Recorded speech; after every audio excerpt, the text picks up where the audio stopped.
Hey guys, Professor Bill of Comic Book University, an Infinity Countdown one-shot with Daredevil.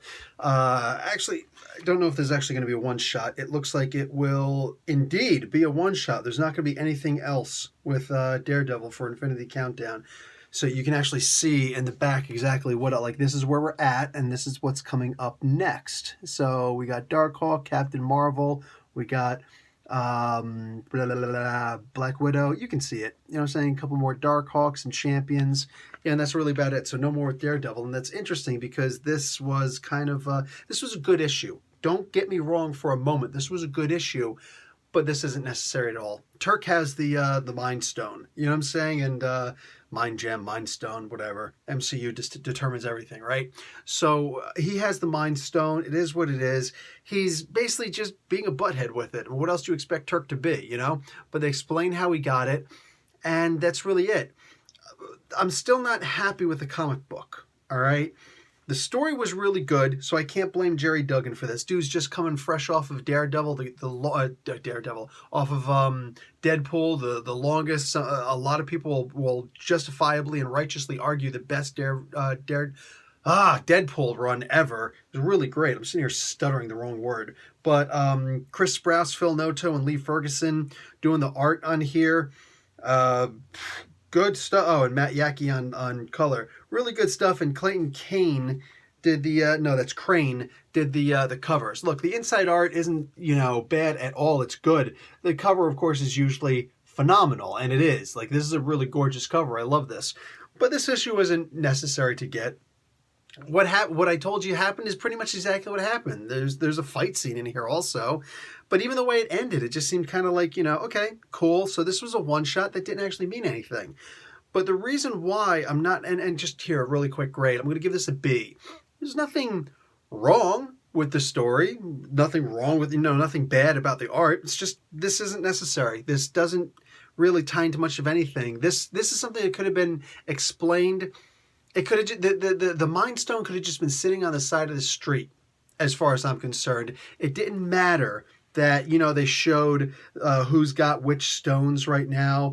Ultron having the Soul Stone. Awesome. Captain Marvel having the Reality Stone. We'll see what happens with there. Drax guarding the Power Stone. That was interesting. Black Widow. Let's see what she's going to do after Wolverine gave her the Space Stone. You know what I'm saying? Let's see what the Super Skrull is going to do with the Time Stone. But right now, Turk Barrett with the frickin' Mind Stone, this meant nothing. This meant absolutely nothing. And this is a huge problem that I find with these tie-ins. And a lot of people have the same problems. Tie-ins for comic books don't mean anything for the most part. You know what I'm saying? They just don't mean anything. They don't add anything to the story. They don't detract from the story. It's just, you know what I'm saying?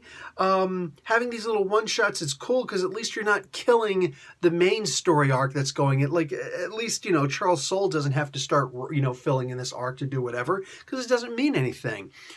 Something that I find that's interesting is that, I told you there's going to be 2 issues of the Champions coming out. Now, I have it directly from the source, from Jim Zub, where he said that he's actually going to be doing, they contacted him from Marvel and said, hey, do you want to, you just started the Champions run with issue 19, which just came out this month.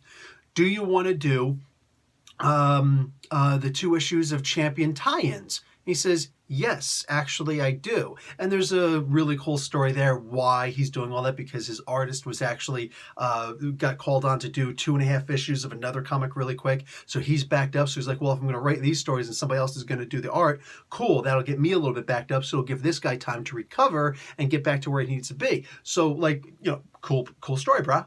You know what I'm saying? But he says the thing I wanted to do was I wanted to make sure that this story actually meant something to my arc, also to his run on the Champions. So it's going to literally be that here's this issue of Champions, here's Infinity Countdown Champions issue number 1. Here's the next issue of Champions. Here's part 2 of the Infinity Countdown, and then back to the Champions. And you could literally follow that M-shaped pattern and see the arc progress better that way. So you don't have to buy those arcs because the story will still be explained later. But if you do buy the arcs, you will actually have something solid, something concrete that will increase the story. That is awesome. And of course, it should also help the Infinity Countdown to leading to Infinity Prime. I could not ask for any better. There's a reason why he's one of my favorite writers. And I don't mean to take away from anybody else for that, but I love this guy doing his writing. The thing that actually hurts me, as far as I'm concerned, with this particular issue is actually editing. And I'm not going to mention names, but there's more than one name. And, you know, I've mentioned before that and mind you, I don't know what it means to be an editor. And I would love it if Marvel had to be an editor for a day, or, you know, intern to be an editor for a day, just a day, so I could learn what kind of a hard job they've got, because I'm sure the job's not easy. You know what I'm saying? I've asked Heather Antos before, you know, a very important question, where the idea that, you know, I've mentioned many times before that the biggest thing for me about what made Marvel Comics better than DC for me when I was a kid was that they always had the narrator boxes where they say, oh, hey, this happened in such and such. There's a part in here where Jerry Duggan expertly states, oh, you know, Daredevil says all the crazy stuff that's been happening with Fisk lately. That means that even if he's not reading Charles Soule's run on Daredevil right now, he at least called him up or said, hey, bud, what's going on? Who's the villain that you've been fighting lately? You know what I'm saying? So, like, it was noted. And it wouldn't have hurt for the editor to look at that and then say, hey, Duggan, what did you mean by that? Oh, hey, Soul, Duggan just told me such and such. What does he mean by that? What issues should I be writing in here? Thanks, bro. You know what I'm saying? Hang up the phone. No. How hard would it be to write in, oh, all this stuff happened before issue number 600? Or even better, hey, he's talking about the Mayor Fisk storyline in Daredevil issue number 594 to issue number 600. Would that have killed anybody? No, because right now it's the easiest thing in the world for all of us to look at this today, this week, this month even, and say, oh yeah, such and such and such. But what about the poor schlup 5 years from now who wants to go back and look at this Infinity Countdown storyline, assuming it's going to be good enough for somebody to go back and look at it? He's going to look, he or she, whatever, is going to look at this and say, dude, what is the guy talking about? What was going on with the Kingpin at the time? And he's going to have to do a whole bunch of homework to try and find out the issue to go back to.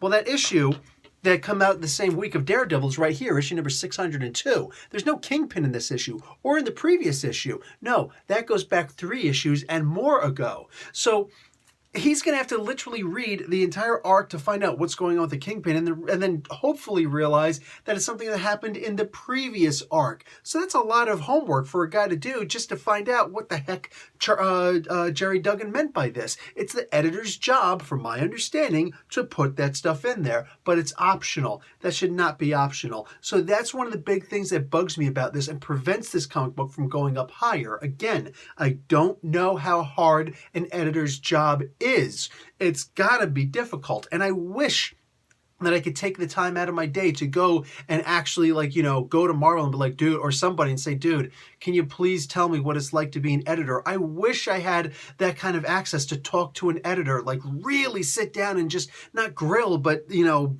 beg the question, dude, what is involved in editing a single comic book? What are the things that are involved? So I know how hard it is so that I can relate.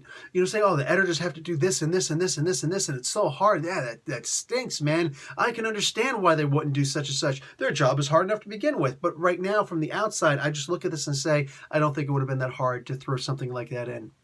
So, yeah, it bugs me. It bugs me. That was one of the key things that made Marvel Marvel. That's important to me, and I'm really disappointed that's not in there.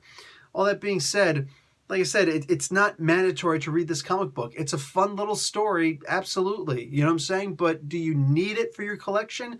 Only if you're one of those steadfast collectors. It's like, nope, I got to have every issue from this arc, including the tie-ins, by all means. If not, eh. Anyways, guys, literally, that's the review. Professor Bill, Comic Book University. Class dismissed.